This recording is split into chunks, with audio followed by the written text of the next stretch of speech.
Episode 6 में हम देखते हैं सू वही के लिए फोन खरीदने आई थी। वही कहता है मुझे फोन की कोई जरूरत नहीं है, अगर तुम्हारे डैड को तुमसे बात करनी होगी तो वो कैसे करेंगे, मुझे भी तो तुमसे बात करनी है। वही कहता है ठीक है, अगर तुम्हें फ़ोन खरीदना ही है तो वो वाला खरीदो। हम देखते हैं वो एक कीपैड वाला छोटा सा फ़ोन खरीदता है। सू उसमें अपना नंबर सेव करके उसे कॉल करती है तो वही देखता है सू का नाम सेंसियन की मॉम के नाम पे सेव है। वही कहता है ये क्या है। सू बोलती है तो क्या हो गया, मैंने भी तो तुम्हारा नंबर सेंसियन के डैड के नाम पे सेव किया है। इसके बाद सू यूई और बाई के साथ मिलकर सेलिब्रेट करती है और बाई को हेल्प के लिए थैंक्स बोलती है। बाई कहती है तुम दोनों की रिलेशनशिप के बारे में बताओ, थोड़ा बहुत इम्प्रूव हुआ या नहीं। आज वो तुम्हारे लिए कंपनी आया था, कहीं ऐसा तो नहीं है वो तुमको पसंद करने लग गया है।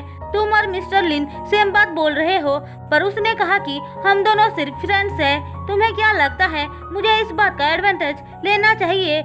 यूई बीच में ही बोलने लगता है ऐसा मत करना, वो तो मुझे बहुत अजीब लगता है। दरअसल वो जेलसी की वजह से ऐसा बोल रहा था।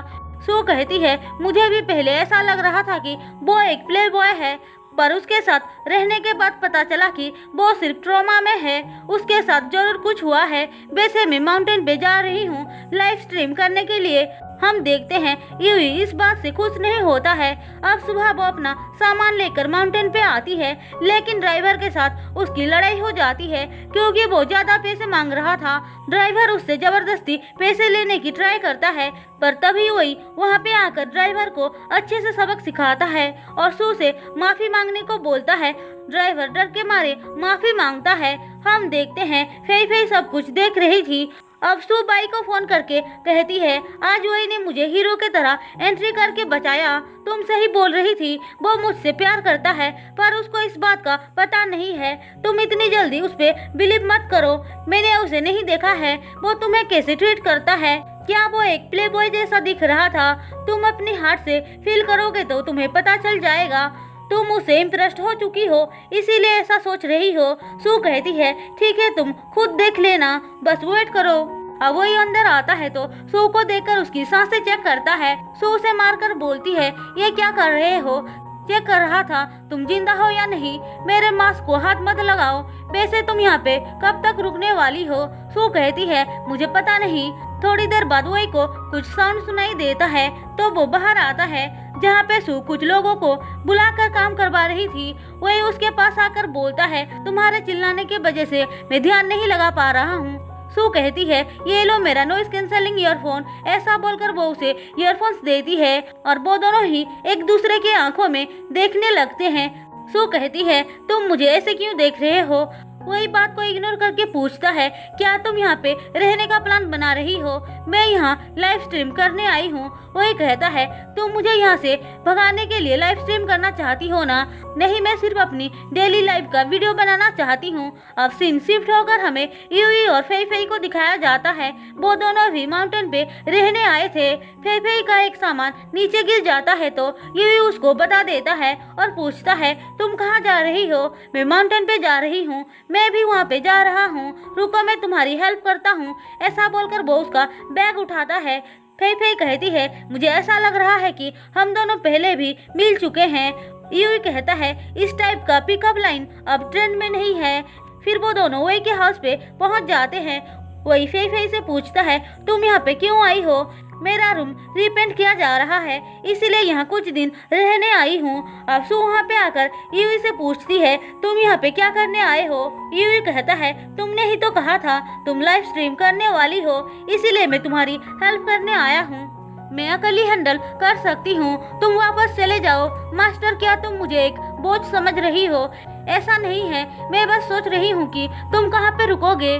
तुम चिंता मत करो, मेरे पास टेंट है। बिल्कुल नहीं, तुम्हें कोल्ड हो जाएगा। ठीक है तो फिर मैं वही के साथ रुकूंगा। फेई फेई बोलती है ये अच्छा आइडिया है, तुम वही के साथ रहना और मैं सू के साथ। ऐसा बोलकर वो दोनों बैग को उठाने जा रहे थे। वही बोलता है किसने कहा तुम दोनों को अंदर जाने के लिए? वैसे अभी बारिश स्टार्ट नहीं हुई है, तुम दोनों वापस जा सकते हो। तभी थंडर की आवाज जोरों से सुनाई देती है और वो दोनों बारिश हो गई बोलकर जल्दी से अंदर चले जाते हैं। सू और वही एक दूसरे को देखते रह जाते हैं। अब रात को सोते टाइम फई फई वीडियो देखकर जोर जोर से हंस रही होती है। सू उसके वजह से सो नहीं पा रही थी, इसीलिए कहती है मुझ पर नजर रखने से भी कुछ फायदा नहीं होने वाला है। क्या तुमने किसी भी ड्रामा में देखा है सेकंड फीमेल लीड को सक्सेस होते हुए? तुम इतना श्योर हो के कैसे बोल सकती हो कि तुम ही फर्स्ट लीड हो? सू बड़े ही स्टाइल में बोलती है क्योंकि ये मेरी लाइफ है, वही तुम्हारा मेल लीड नहीं है। तुम इतनी कॉन्फिडेंस से कैसे बोल सकती हो? ये कॉन्फिडेंस नहीं है, वही पे मेरा ट्रस्ट है। अब उन दोनों के बीच नोकझोंक स्टार्ट हो जाती है। वहीं दूसरी तरफ यूई भी वही को सोने नहीं दे रहा था।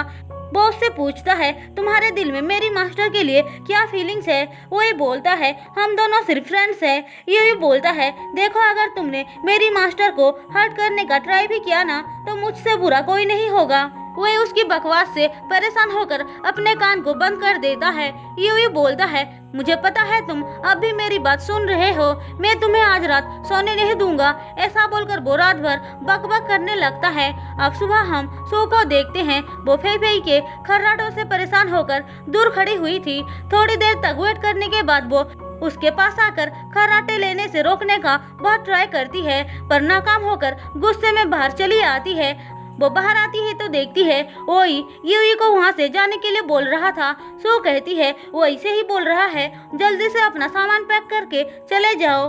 पर यूई बोलता है वेदर फोरकास्ट बोल रहे थे कि आज भी बारिश होने वाली है।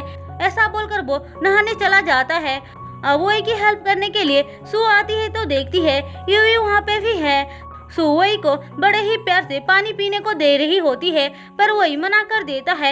यूई बोलता है मास्टर मुझे पानी चाहिए, पर सू उसे पानी नहीं देती है और खुद पीकर बोलती है खत्म हो गया। यूई कोई प्रॉब्लम नहीं है बोलकर शर्ट के अंदर चला जाता है। सू को समझ में नहीं आ रहा था कि यूई ऐसे बिहेव क्यों कर रहा है, इसलिए उससे कहती है तुम मुझे डिस्टर्ब क्यों कर रहे हो? तुम्हें मुझे वही के करीब आने में हेल्प करना चाहिए। यूई ये सुनकर मुंह दूसरे साइड घुमा लेता है। तभी सू वही को देखकर उसके पास जाती है और बोलती है चलो हम दोनों साथ में खाना बनाते हैं। यूई ये देखकर बोलता है मैं भी हेल्प करूंगा, पर सू उसे सब्जी लाने भेज देती है और अंदर जाकर ब्लॉग बनाती है। वही कहता है मुझसे ये सब नहीं होगा, तुम यूई को बोलो हेल्प करने के लिए, पर वो तो सब्जी लाने गया है। तभी यूई एंट्री मारकर बोलता है मैं वापस आ गया। सू उसे फिर से बहाना बनाकर भगाने की ट्राई करती है, पर वो नहीं जाता है। सू कहती है ठीक है जाओ आग जलाओ। यूई आग जलाने के लिए चला जाता है तो सू वही का हाथ पकड़कर सब्जी कट करना सिखाती है। यूई ये देखकर जैसे ही चिल्लाता है, सू कहती है अब क्या हुआ, मैं आग जला नहीं पा रहा हूँ। सू आग जलाने जाती है पर उससे भी नहीं होती है। वो ये देखकर खुद आग जलाने आता है, पर यूई उसमें भी डिस्टर्ब करता है, इसीलिए उसे बाहर निकाल देते हैं। फई उसे देखकर हंसती है और कहती है मुझे पता है तुम उन दोनों को अलग करना चाहते हो, हम दोनों का मिशन एक है। फिर वो दोनों प्लान बनाने लगते हैं, लेकिन बीच में उन दोनों को ही लड़ाई हो जाती है। वो लोग सू और वही को क्या अलग करेंगे। अब हम देखते हैं सू बाई को फोन करके यू के बारे में बता रही होती है, कैसे वो डिस्टर्ब कर रहा है। बाई कहती है वो तुम्हारे लिए वही पे नजर रख रहा है, कोई फायदा नहीं है। तुम्हें तो पता है ना मुझे चैलेंजेस कितना पसंद है, लेकिन अब वही वाला चैलेंज मुझे मुश्किल लग रहा है। हम देखते हैं सिंचंग बाई के पास बैठकर सब कुछ सुन रहा था। उसने ही कॉल लगाने के लिए बोला था। बाई फोन कट करके बोलती है सुन लिया ना तुमने, कुछ भी नहीं चल रहा है।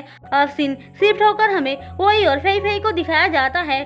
फई फई वही से पूछती है क्या तुम्हारे दिल में सू के लिए फीलिंग्स है, सच बताना। वही बोलता है ऐसा कुछ नहीं है, हम दोनों सिर्फ फ्रेंड्स हैं। उन दोनों की सारी बातें सू सुन रही थी। अब वो अंदर आकर अपना काम करने लगती है, लेकिन तभी यूई छत को ठीक कर रहा था, इसीलिए वो डिस्टर्ब हो जाती है और बाहर आके यूई को मना करती है। यूई बोलता है अगर मैं इसे ठीक नहीं करूंगा तो तुम्हारे रूम के अंदर बारिश का पानी चला जाएगा।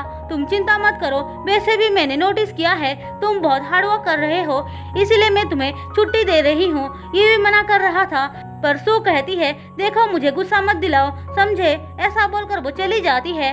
सब कुछ देखकर फई फई उसको चिढ़ाती है, लेकिन तभी वही आकर बोलता है फई फई आंटी तुम्हें बुला रही है, तुम उनके पास जाकर रहो। अब यूई उसको चिढ़ाने लगता है।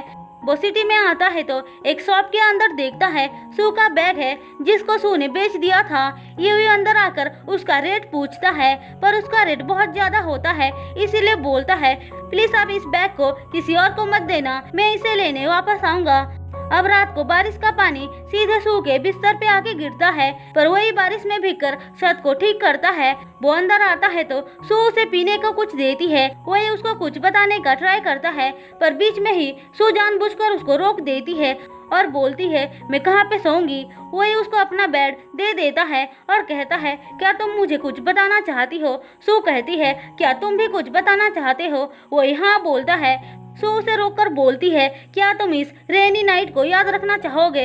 ऐसा बोलकर वो उसे किस करती है। वही थोड़ी देर उसे रोकने का ट्राई करता है पर बाद में वो रुक जाता है और इसी के साथ एपिसोड 6 खत्म होता है। दोस्तों अगर आपको मेरी एक्सप्लेनेशन पसंद आई हो तो चैनल को सब्सक्राइब और वीडियो को लाइक जरूर कर देना।